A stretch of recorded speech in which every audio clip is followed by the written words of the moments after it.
Heel. No, heel. Good.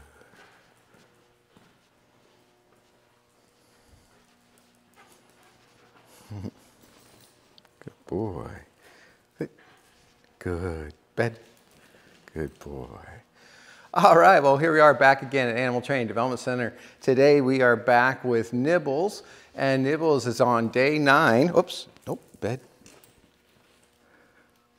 Nibbles is on day 9 of his 10-day board and train program here with us, and we're just going over the things that we've taught him and some little interesting side notes would only be pertainable to the individual that is Nibbles here. And every dog is an individual, and they all have a very unique set of, things that just make them who they are. And I can define their dogality types and in general get an idea of how they view the world, but it's always fun to see, just like snowflakes, every dog is a little different. So when Nibbles first started with us, he really came off, he really came off as a guarded dog, and indeed he was a high guarded with an underscore dominant dogality type, and that guarded side is a little dramatic and a little scary, especially when he's afraid himself. He was acting out very seemingly aggressively. Now, whether he would actually bitten, it's hard to say. He sure looked like it at times. And even now, if he gets spooked by stuff, he'll have that tendency to revert back to that. But what we've enjoyed seeing is him flipping over into a more dominant perspective as his higher level self. And with that, we've been able to help him overcome a lot of the initial fears that he had. One of the big ones being back here with our clown figure here for our Halloween prop. And he was very reactive to that for quite some time. No bed. And now he's gotten so much past it that you would never know that he had that issue to begin with. So watch as we do this. Heel. No. Heel.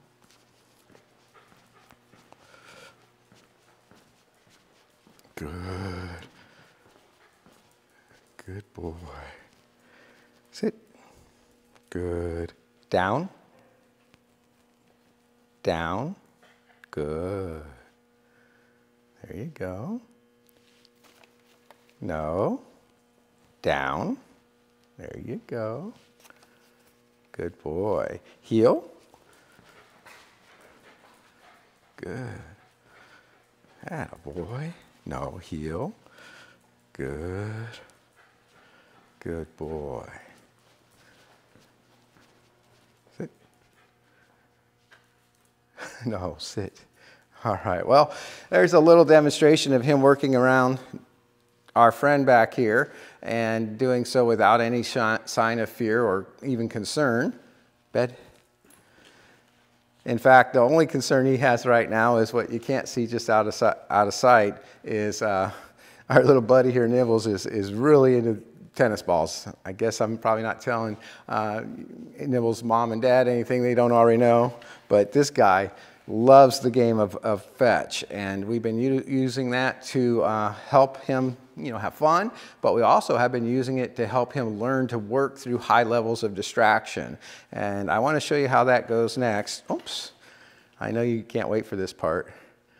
Okay. While he's on that bed command, he can do whatever he wants, he just can't get off of it. So if he stands up, turns around, lays down on it, he's welcome to do that. Bed. He can't get off of it. And we have been working with your other bed that I haven't wanted to put on the floor here with the dirt and everything. But the one that you left with us to use for training purposes, he's really, really good on. So here we're just using this for demonstration purposes, and he does a pretty good job with that. But he can lay down on this, he can stand up, he could turn around, he could do whatever he wants, he just can't get off. That's the only rule is with it until I give him the release word, okay, good boy. Or if I gave him another command word like, heel or come or something like that, obviously he can get off that in order to come and do his next command. So we're talking about the ball, his favorite thing, sit, Good, more so than treats for this guy. Nibbles really loves this, but the idea with this is we're using it for fun and we're using it for training. And the idea of the training is he needs to learn that even if it bounces, no, sit, he needs to hold that sit position until he gets the release word. So we'll try this a little bit. No, sit. No, sit. No, sit. Good. Almost. No, sit. No, sit. Good. Okay, good boy. Good job. So, you know, it's going to take more practice. In 10 days' time, you know, we can start these techniques. We can give you a good shove in the right direction to continue with them, and we're going to encourage you, continue to work with him. In fact, we've got ideas for you to be able to take part in our drop-in classes and bring them back and practice so that I can kind of coach you guys when you get your hands on the leash how to do some of these things. But he's got a lot of potential. I really love the direction he's been heading with gaining confidence, lowering anxiety, losing fears and phobias. There's going to be more work to be done. Again, can only do so much in 10 days, but boy, the prospects are huge for what we could look forward to him seeing in the future if you guys just continue on the path that we're showing you. So here again, we can get the next ball out. Okay, give him the release word. Sit. Maybe a bounce or two. No, sit. No, sit. 1, 2, okay, good boy. And he'll play that game all day, and not only is it helping him build through distractions, but it's helping him stay motivated to work. And so I would definitely encourage you guys to continue to play ball with him. And there's other games that we can show you that helps him with the come command too. So lots you can do with that, and a lot of fun to see him enjoying it so much. And that's all really great stuff. All right, next we're going to take these balls back. Sit. No, sit. Now, I'll stick them in my pockets. I guess I like fall because you can have some balls tucked away, ready to go. It's a little harder to do that in summertime with shorts and whatnot, but you don't mind having those with you. Now we're going to get back to that heel command, and the heel is the most important command that we train any dog to do because it does require so much focus on you from them. Heel. If you'll notice, as I give this command to heel, he's on my left side, which is what you requested. We're training Sadie, the other dog, on the right. No, heel. And what he's learned is that heel means stay in this position and stay focused on me step for step, every step. And we're trying to make it to where it doesn't matter where we go or what we see in the path. But of course, we always say distractions are to dog training as weights are to weightlifting. And so as you get stronger, you can start to lift more and more weight. And as the dog gets better and better trained, they can work through higher and higher levels of distraction. And he's doing really pretty good. If you notice, walking past that ball right there on the cot, he's thinking about it, but he's staying in the heel position, keeping focused on me, doing a really good job of that. When I stop, he should sit. If not, we'll show you what to do. No, sit. There he went for it. Good boy. Okay, good job. So there again, just another example how we can use motivation along with high levels of distraction training. It's really the best of both worlds. And so that's a good example of the heel command being the one that you use when you really need to keep his focus, especially at times that he would rather be focused on something else. So, walking through the waiting room at the veterinarian's office, on a path like we've done many times as we've had him on field trips, and maybe another person's coming with their dog. We've had joggers go by us. We've had, I think, some bicycles. There's been a variety of different things that he's learning that when we say heel, stay focused on the person and ignore everything else, even things that he really, really loves, like tennis balls. So we've got that done for you. And then you see, again, the vacuum cleaner and some other props back here. All these are things that we systematically, help him work through. And you can do the same thing at home. Highly recommend, get out your own vacuum cleaner, maybe a couple of Halloween decorations of yours.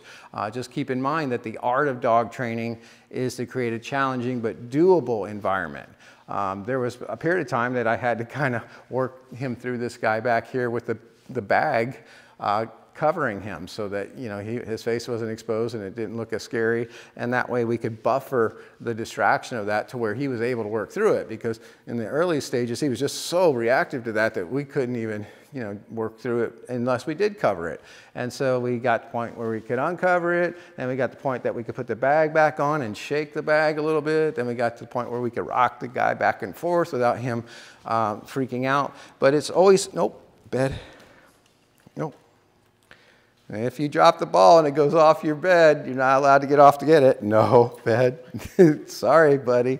No, bed. Oh, you did get it back. Oh, that was pretty quick.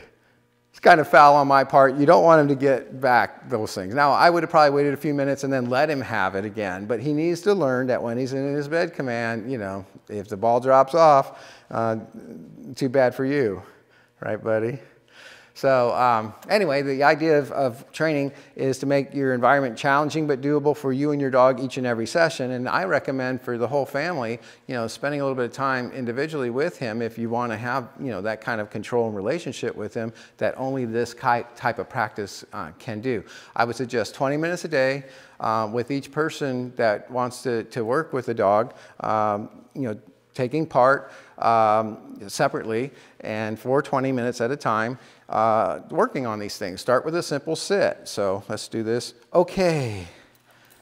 Oh, and by the way, watch. Drop it. Good boy.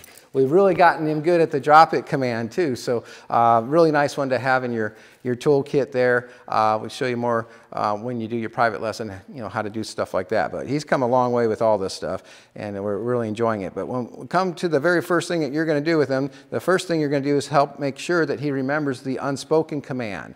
And the unspoken command is simple. All I do is make it clear to every dog that we train is, I have you on a leash. You shouldn't let that leash get tight. It's their job to make sure the leash doesn't get tight. And so as I walk away from him, you notice that he starts to move with me. Oh, the cone tried to make the leash get tight, and that wasn't his fault. But you notice he's following along. He's not really in the heel position, and he doesn't have to be. The only rule is he shouldn't get to the end of the leash at any time for any reason, right? And so that's the first thing that you practice. Practice walking just around your own living room. Practice walking in a quiet room if your living room is too chaotic. So if there's a lot going on and he's too excited and Sadie's there making noise, you got to find a little quiet place to go so that you can at least start this process of him realizing that when you have the leash, he's supposed to keep slack in it at all times. And the only way he'll learn that is that when he gets near the end of the leash at any time, you're going to proactively tug in the direction that he needs to go, closer to you, right before that leash gets tight. So you don't want the leash to get all the way tight and then try to pull him back. You're trying to watch him, and so that right before he gets to the end, you can make a quick tug towards you, teaching him not to get to the end. That's all we do. We don't even have to say a word to it. It's just a given. It's an unspoken command, because I just shouldn't have to say anything to a dog. If I put a leash on you, we shouldn't, you know, have you pulling me, right? And so the next thing that we want you to work on is the simple command sit. Sit. Good boy. Of course, he did a really nice job of that for me that very first time, so I can't show you the correction. He did it right. Oh, now I can. No, sit. So if he goes to get up, you're saying the word no, and then you're tugging up, which is just going to pivot him into the sit. There you go. He's really wanting that ball back, but this is part of his training. You've got to be patient, right? Right. Come. Good. Okay. Good boy. It's a nice little deal there. Have that ball tucked away. Let him, you know, go ahead and get it after a little bit of work. He'll definitely be more into focusing on you through that. And when he realizes that you have these things hidden on your body, he'll look at you like a slot machine in Las Vegas. So he'll be hoping that on occasion, as he's working well, you know, you're going to be spitting these things out like the slot machine spits out coins, or I guess used to. I think they just spit out tickets now. At any rate, you know, that sort of thing.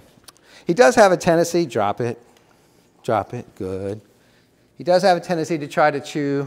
When he starts to try to chew too much of this, you got to take it away. You don't want him consuming that material. It's not good for him. So he does like to get into that part of it. They make balls out there that, you know, are designed not to do that. I think they're made by Kong or something maybe. I don't know. but they're out there. All right, so the next thing after that, okay, is we're going to have him do the down command. And the down command is a great one to teach every dog. Sit, good, down. If he doesn't, all I'm doing is stepping gently, nope, down, and saying the word no, and then repeating the word down. There you go. Good, no, down. Good. And again, he should learn to hold this no matter what happens around him while he's doing it, and until you tell him he can stop doing it. So we don't have to say stay or anything. He knows he's supposed to until I give the release word, or if I give him another command word. No, down. And he's just really still crazy for that ball. Heel.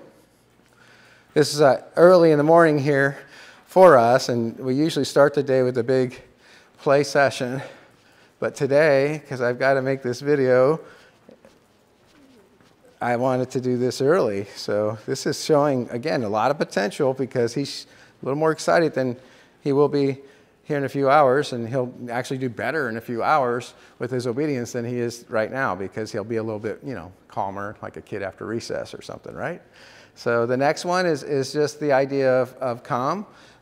So when you do the come, always look behind you so you don't trip over cones and stuff, or run into poles or whatever you may have at your house. But you want to back up a few steps as you give the command. Come.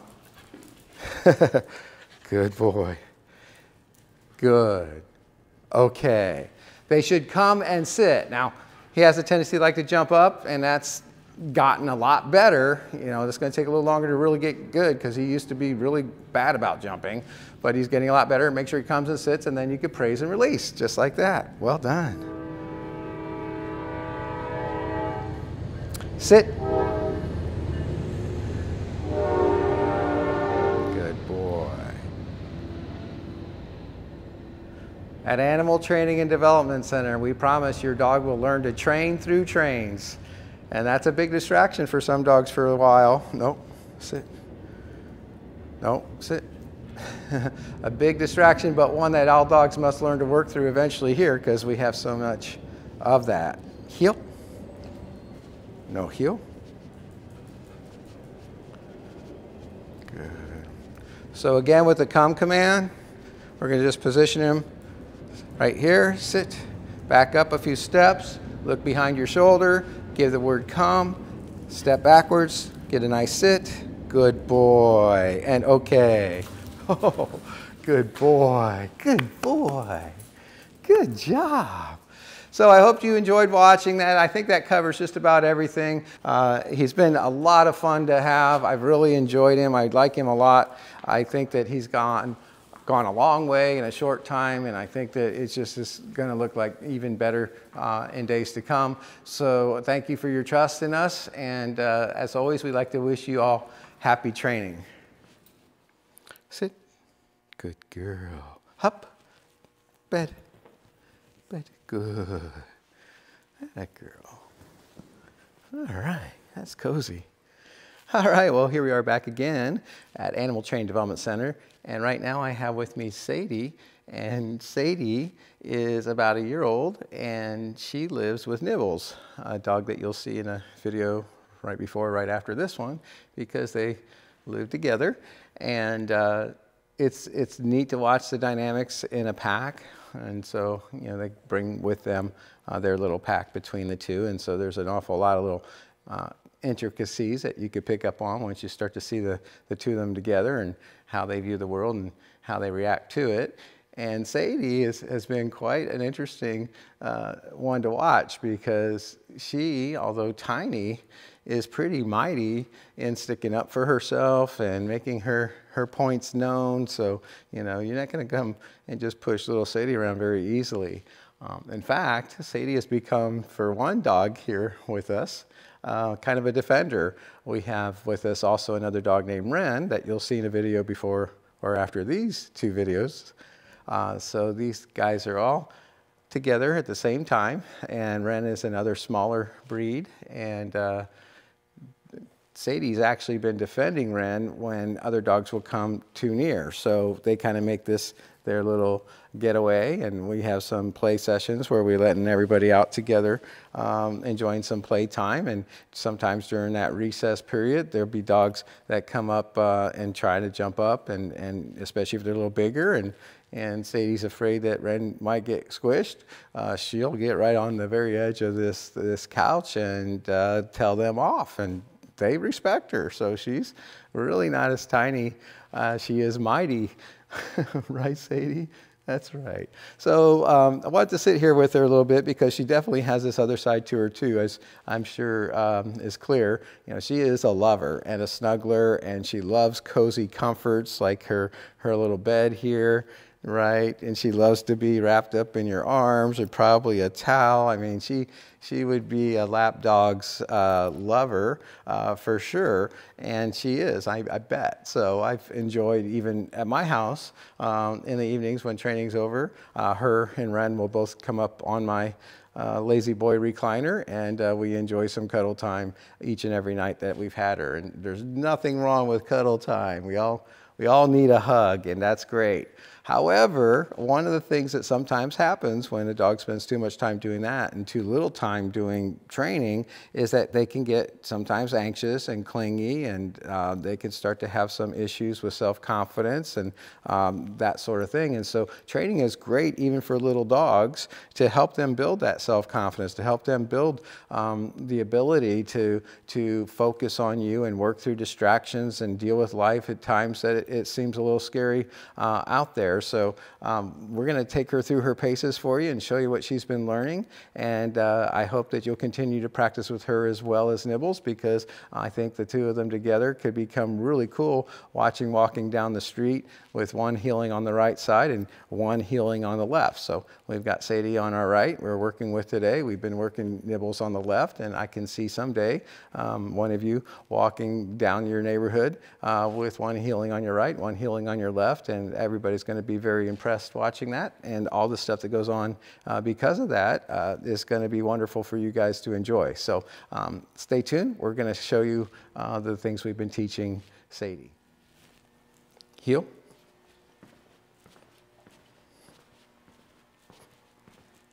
Good girl. No, heel. Sit. Sit. No, sit. There you go. All right, well, hey, welcome back. Here we are again with Sadie, and we're showing you her obedience that we've been practicing. And just like all of our dogs, we're training them, to hold commands through distractions.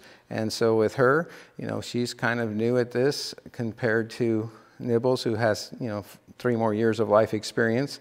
She's likely going to be a little bit more distracted by things than Nibbles, because she just hasn't seen as many things.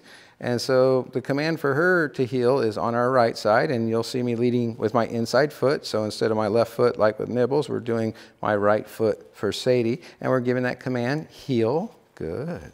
And now she's in that strict command mode where she should follow me every step of the way. No, heel. She shouldn't be too close to me to where I'm going to trip over her or crush her, and she shouldn't be too far away from me where I can't see her. For a little dog, this is a really good command to teach, if nothing else, so that you can walk in with groceries and, sit.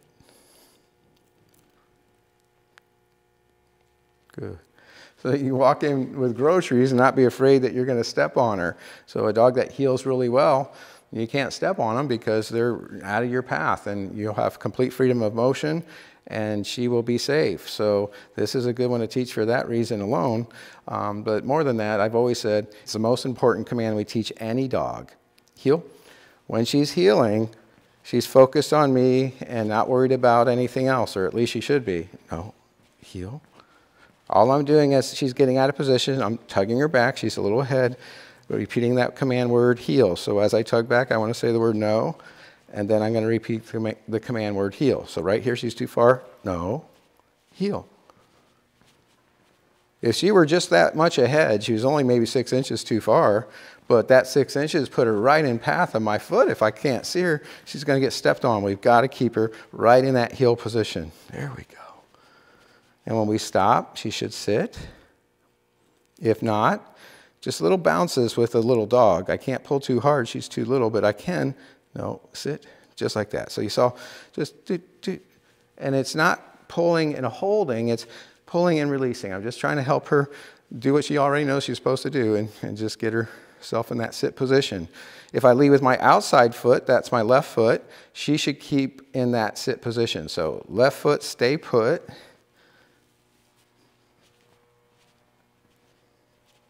Almost. No, sit. You know, let's try that again. Leading with my left foot, she should stay put.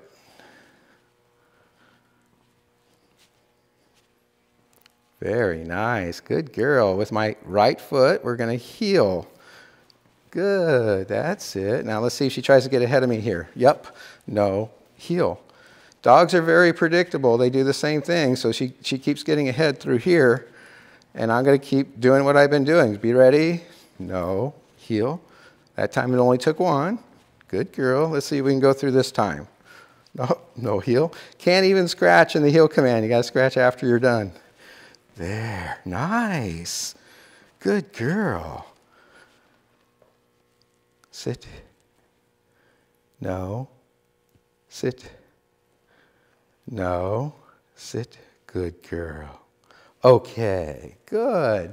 So I'm glad you got to see some of those little mistakes because, you know, little dogs aren't easier to train than big dogs. In fact, I think in a lot of ways they're more challenging. You have to be careful with how much, you know, you're pulling on them.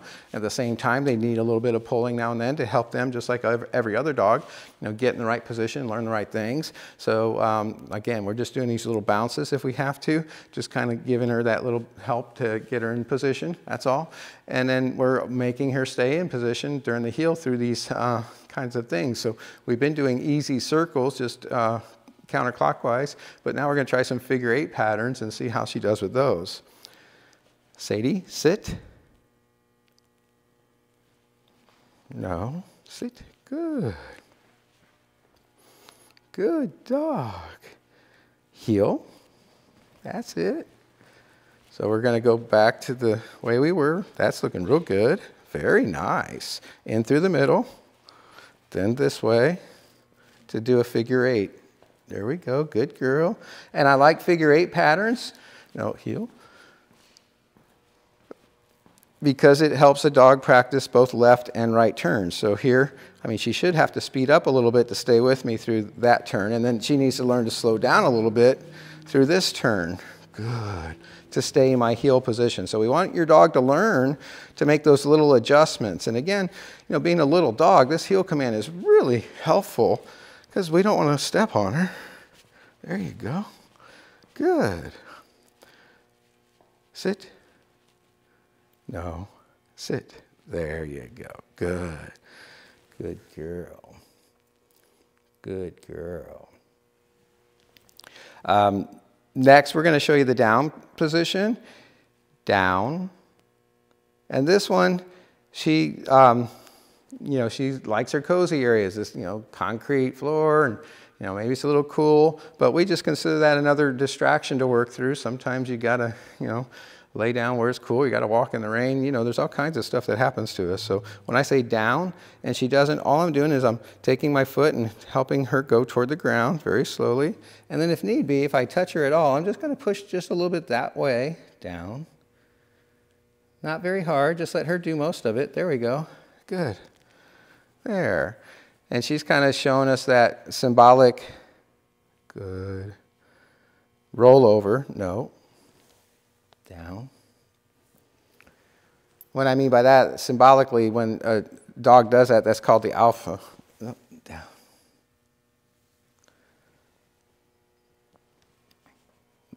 Good. Good. Heel. Good. No. Heel. That's it. There you are. Good. Good. Sit. There's a good sit. Very nice. Down.